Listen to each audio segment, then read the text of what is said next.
always respect your elders. You know, even when they're acting dumb or something like that, you know, you try to freaking don't just fly off the handle right away. You know, you sit there, even if you feel disrespected by an elder, you know, you don't disrespect them by trying to freaking get your point across that, hey, I feel disrespected in this. You know what I'm saying? Like, there's proper manners to go about things, and then some people can't take that.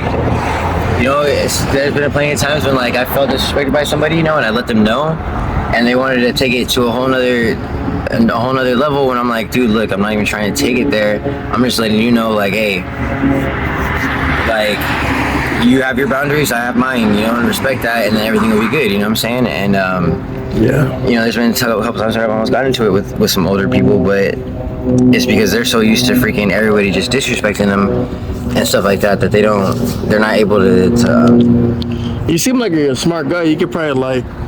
Yeah, I know. I do a lot. You could probably like. No, not that. Like in the normal world, I'm talking about. You could probably like organize the people on the streets, right? Like you seem like you got like the talent to. You know, I try to, but like nobody wants to listen to the gothic metalhead.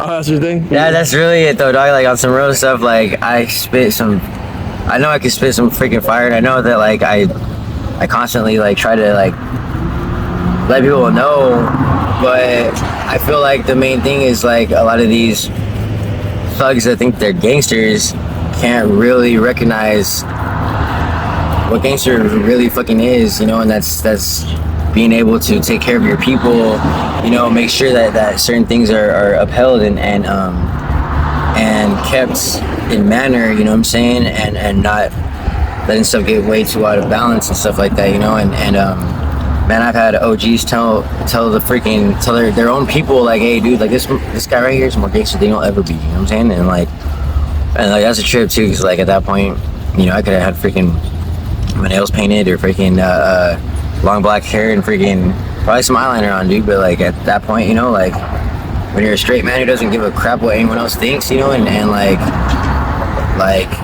you brought up the metal and all that stuff. Yeah. You know, like a lot of that from the outside looking in has like an anarchist vibe to it. Do you think that like a lot of that messaging will force an individual to be like, all right, let me go all in, let me do my thing and see what I can get out of it, and they end up on the streets and they end up like living that life where it's like there's somebody in a mansion singing these songs for a kid to really live it. Yeah, you know, I feel like there's a lot of different, because unfortunately, like metal is comprised of a million different subtypes, you know, and like there are, like my whole thing is like I've always felt like when you actually listen to like stuff that's not like death metal where they're just literally talking about like death and all this other stupid stuff, you know, like not to say that I don't like it, because the way I look at it is like that's like it's like listening to a horror movie, you know what I'm saying, like listening to albums, like listening to a horror movie, you're like spooky music is like watching a scary movie and stuff like that, you know, and like that's the way I look at it, and like being able to do so, you know, like I can sense when like, you know, they're singing about that stuff. I'm not gonna sit there and like build on it, you know, like I have one friend who like is just completely not obsessed I should say, it's more like just he likes the fucking Purge movies way too damn much, you know what I'm saying, and like, and then he's actually made a lot of like, from when I first met him, is like his anger issues were like completely like way off balance, and like to now a couple years later, like being able to like talk to him and stuff like that, you know, like I have been able to freaking help him out to where he's not so, I don't even know what the word I want to use for that, but like when you look at like your childhood, sir, what do you think was like something that like would really influence you to just not, like you talking about this attitude of not caring? Did you have a rough childhood coming up, or you? Yeah. My mom, from when I was 5 years old to 22, she had cancer on and off, and you know, like I used to be one that used to like anything other than weed or drinking, like it was a no-no for me. Like I was just like wouldn't play that shit, you know, and it took my mom getting cancer for the third time and me believing the misconception of third time's a charm, whether it be good or bad, when my mom got cancer for the third time when I was 17, I literally didn't know how to handle my emotions and process that properly, and I thought that my mom was gonna die, like then, you know, and thankfully at one point, you know, like I think when I was like 14 or 15 or whatever, like I got my mom to start smoking weed when she was going through chemo, and I like to look at that as it tacked on an extra 5 years to her life, you know, and I'm grateful that I did that, you know, because it really did help her. But that whole time, you know, like when I was 5, my mom had her thyroid removed, and that regulates all your hormones. So to have a mom that's Dr. Jekyll and Mr. Hyde at any given moment, it's tough, you know, especially when you're just the kid that wants to just wants everybody to be happy and to smile and like just wants not to focus on the hard stuff, you know. Did that does it sound like you're like the leader of the house at a young age? You know, you're the leader of the house at a young age. What forced you to like start doing like the hard stuff? Well, like I said, when I was 17, that's what got me to start doing that. And then I had a brother that's 5 years older than me. I have a brother that's 5 years older than me, and he was kind of like the one that never got in trouble. He kind of freaking,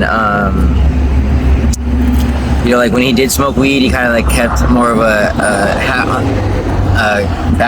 cat in the bag, you know what I'm saying? And like they didn't really know. He had his bongs like hidden it behind his guitar amps in the garage and shit like that. So like it wasn't as easy to tell as like once me, like when they found out I smoked weed, like I felt like there was no need to hide it, you know what I'm saying? So like I I ran that shit, you know, and but for me, you know, like it helped because it just helped me. Not to say that my mom was right, but like or wrong, but like, you know, when I was younger and they found out that I smoked weed, like my mom would let me because I was easier to deal with. But then again, at the same time, like when she can't handle her own stuff, you know, like it had to have been tough enough for her to just deal with me, period, you know. What is it about this area right here that it's like so active with like this crime and homelessness? What do you think I it is think about right this here, area? Because a lot of people, it's like a magnet, right? Right here, there's no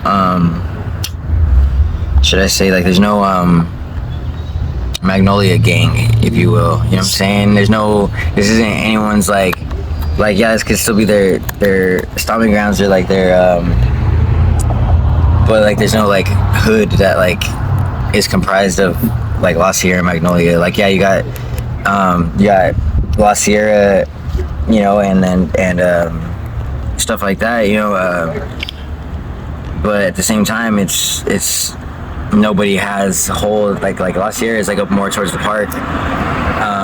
La Sierra Magnolia is just like pretty much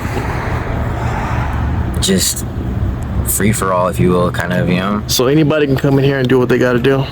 Pretty much. Now, is it gonna be everything that they gotta do to be? Yeah, I don't know about. Sometimes yes, sometimes no.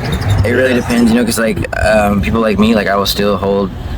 Like there's some people that are not allowed on Magnolia because of things that they've done, you know, and stuff like that. So like when I see those people, like even though I'm normally not a freaking confrontacious person and stuff like that, you know, but like I truly feel like, man, if you did something to get kicked off of the block, like then, you know, you need to stay off the block, you know what I'm saying? And like, so I will freaking go and I will press them and stuff and make sure they get the fuck off the street. I saw a group of like 10 kids one time. I was like, that's the biggest group I ever seen over here. Is that like a group from the river bottom, or are they just wandering? I don't know, because like sometimes there can be the actual like little kids out here. Like normally there's really like not too many like youngsters out here. Like they'll be out here, but then they'll hopefully sometimes like go back home or sit like down. that. Yeah, exactly. Yeah. And you know, but there's a lot of us that, you know, some of did come from the river bottom. You stayed out there? I never have. Oh yeah, I've been down there a couple times, but like I don't tend to go down there. Like me, I like to I'm a man of action, you know. Like I don't like to be stagnant, and I don't like to waste my time, you know, because I feel like I'm wasting my life at that point, and like that shit just like that kicks my anxiety in the ass, you know, like. So I have to freaking. I feel like I have to be out here if I'm gonna freaking stay here and try to build and get myself out of this situation. then I gotta be out here doing stuff, not sitting in the freaking river bottom and just like getting high all damn day and just like living, like not even living life, but just like not even surviving it at that point either. It's just being there, wasting space, kind of, you know. I heard there's a lot of like stuff that goes on down there that's pretty wild. So we don't got to get into that, but Nah, but unfortunately, that shit even happens out here, dude. And like there's a couple times where like I've seen that like certain situations, you know, like because you know you do have, you know, older people out here. You do even have youngsters out here that are like just weird. You know what I'm saying? That didn't get taught like what's right, yeah. What's wrong is wrong, you know, and like people still try to creep on females and stuff like that. And when I see that shit going down, like I don't let that doesn't fucking slide. Yeah, I've interviewed quite a few females, and they said it's treacherous. I heard for them.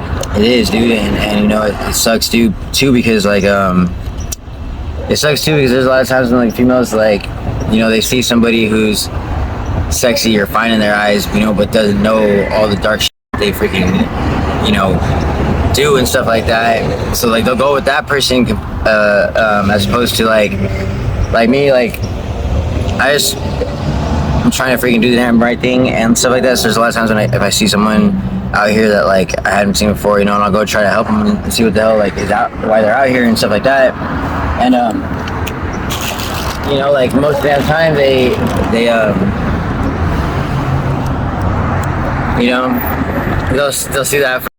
Oh, who's that? And then they'll go off of them. I'm not gonna sit there and be like, oh yeah, no, I'm not gonna sit there and try to like. Not to get on your business, but like it seems like it'd be hard to get like have a relationship out of it. Like the people just like the people like bounce, or.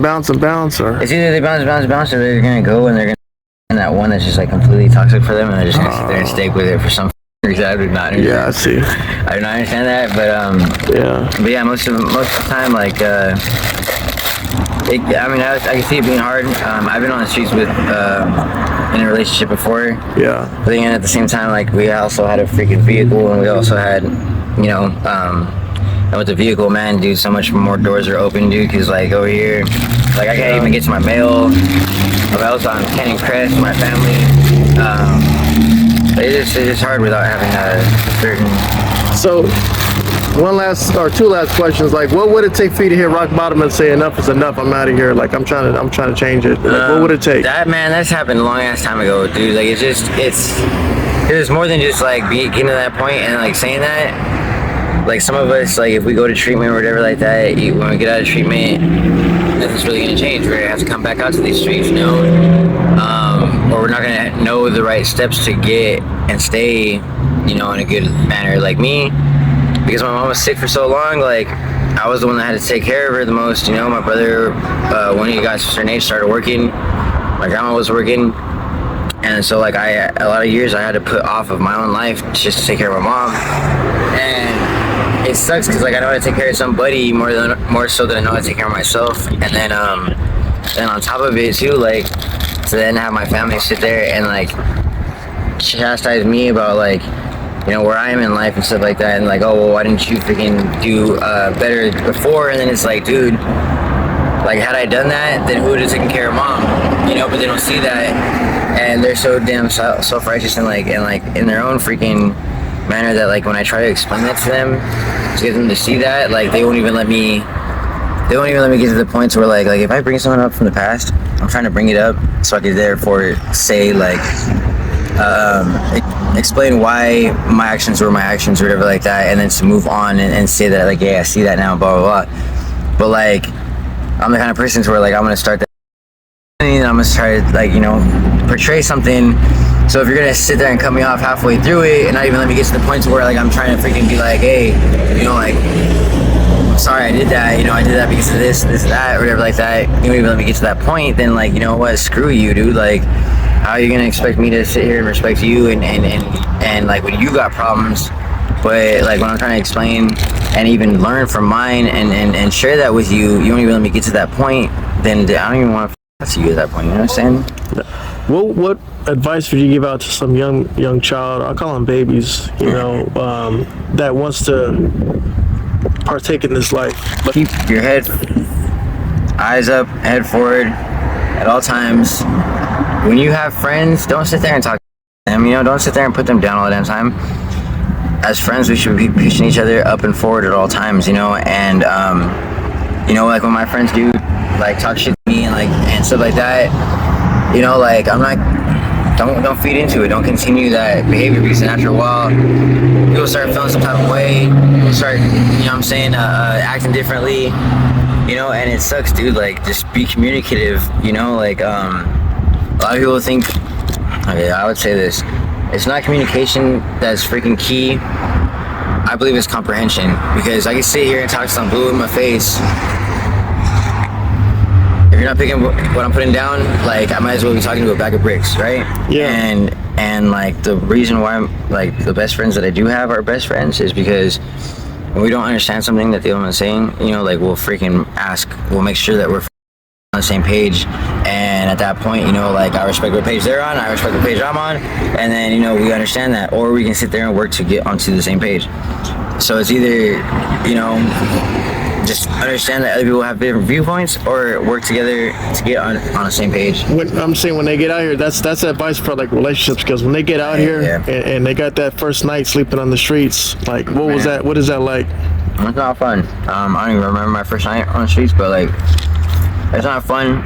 It's not worth it, man. Like, don't make it to where you're freaking living in a house, not a trailer, when you're old. You know, like, you actually have muscles still, and not skin and bones, because you just smoked all your freaking body mass away.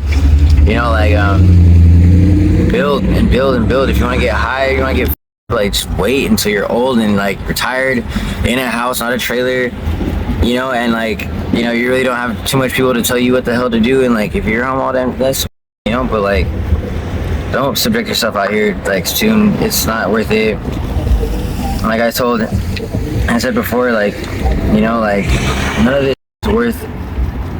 My son's future with his dad is a lot more worth all of this, you know, than being out here and all that other stuff. So like, at that point, man, like, that's why, like, I just try to get the hell out of this. Thankfully, I'm going to my dad's soon in Hesperia, and I have my own room there and stuff like that. You know, it's just tough. It's not something I would suggest to be out here. I say thank you, Chris, man, for telling your testimony and telling your story. You know, whenever you see us out here, you know, just holler at us, because we're out here, man. If you need any help or whatever, just talk to us, man. And thank you so much. No problem.